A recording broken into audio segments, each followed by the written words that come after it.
Hey, Crossroads family, this is Pastor Tyler here. I had the awesome privilege of being able to speak to you guys on Sunday morning, and so I get the wonderful opportunity to also lead you guys in the recap for our life groups this week. This week at Crossroads, we launched a new series called Road to the Cross. It's all about focusing on the trip leading up to Jesus' death on the cross. And the first story that we tackled was the washing of the feet, which we find in John chapter 13, verses 1 through 7. And it's really such a powerful and impactful story. When we look at this story within the life and ministry of Jesus, it really is just an emphasis of who he was in the entirety of his ministry. He was humble. He was a servant leader. He was somebody who didn't just tell people to do things, but showed the way for them, that he led them down the path that he wanted them to go. And so I really want us to focus on those two things as we dive into this recap. First and foremost, I want us to look at the humility that was in Jesus' life. Jesus was humble above everything. There was no task that was beneath Jesus. There was no task that was too small, quote unquote, for him. He was not too big. He was not too great of a leader to see himself being able to, be unavailable for any task. He was willing to do the lowest of the lowest chores. And this is something that I think that we can learn so well from, because if you find yourself like me, there's been times in my life that I find myself where I don't want to do certain tasks because I feel like I'm greater than them, like I'm better than them. And this is really quite contrary to the humility that Jesus lived out within his life. And so this is something that we'll tackle just a second later, but I also want us to take a look again at the servanthood of Jesus. And we looked at John 13, but then we also took a look at Matthew chapter 20, verses 20 through 28. And this is what it says. It says, "Then the mother of Zebedee's sons came to Jesus with her sons, kneeling down, asked a favor of him.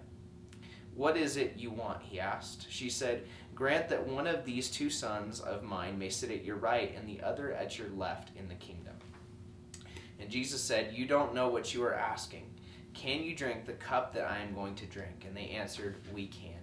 Jesus said to them, 'You will indeed drink from my cup, but to sit at my right or my left is not for me to grant. These places belong to those whom they have been prepared by my Father.' When the 10 heard about this, they were indignant towards the brothers. And Jesus called them together and said, 'You know that the rulers of the Gentiles lord it over them, and their high officials exercise authority over them. Not so with you. Instead, whoever wants to become great among you must be your servant, and whoever wants to be first must be your slave. Just as the Son of Man did not come to be served, but to serve, and to give his life as ransom for many.'" You see, Jesus was so focused on this within his ministry and within his life. Jesus never wanted to be the focal point, the center of attention. He never wanted to be this person that was put first. He always viewed himself as a servant, as the person that should be last. And this was even evidenced in the fact of him giving up his heavenly throne to come and be on earth with us, to take on flesh and to die for us on the cross. So Jesus modeled these two wonderful characteristics for us within his own life. He modeled humility, and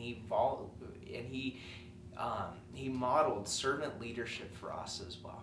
And so I want us to really talk about these two things within our groups today. And the questions that I want us to be able to tackle and ask are some of these of, am I being humble in the way that I approach my life? Am I being humble in the way that I approach my faith? Or do I think that I know it all? Because I would challenge you with this. If you feel like you know it all and like you've experienced it all and like you are in a place where you know everything about your faith, you probably don't. Because, man, you can be serving Christ for long, long times and not know everything within faith. Secondly, man, where are we missing it as servant leaders? You see, Christ was one of those leaders that was the first one in line to serve. When you look at the story of him washing his disciples' feet, this was a job that was to be done by the lowest of the slaves. This was like the lowest person on the totem pole would get this job. And Jesus, seeing that nobody else stepped in to do it, just did it himself. He disrobed, he took care of his disciples, he washed their feet to make sure that they were clean. And so I want us to discuss that. Where are we missing it as servant leaders? Where can we get better and grow in this within our lives? Where can we be looking for areas to serve, whether it be in the church, with our families, with coworkers, or maybe just even random people that we meet on the street? Where can we be looking to serve? Thirdly, where can we be allowing God to work on our hearts? You see, so many times, and we talked about it even this last week as we were closing out the series on the 5 core pillars of Crossroads about generosity and how generosity comes from the heart. Humility comes from our hearts as well. And so where are we missing it at in our hearts that we need to allow Christ to work on us and change us first so we can be humble? And then fourthly, where can we be serving better? See, part of our core fundamental values with life groups is we want life groups to be a place where we can serve together, whether it's finding a place in the church to serve, whether it be on one of our teams like kids or youth or security or on the worship team. Like, all of those are great places to serve.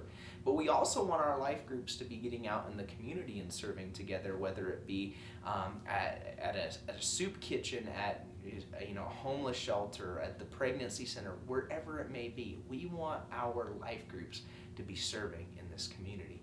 And so where can we be serving together and leaving a lasting impact on Montrose?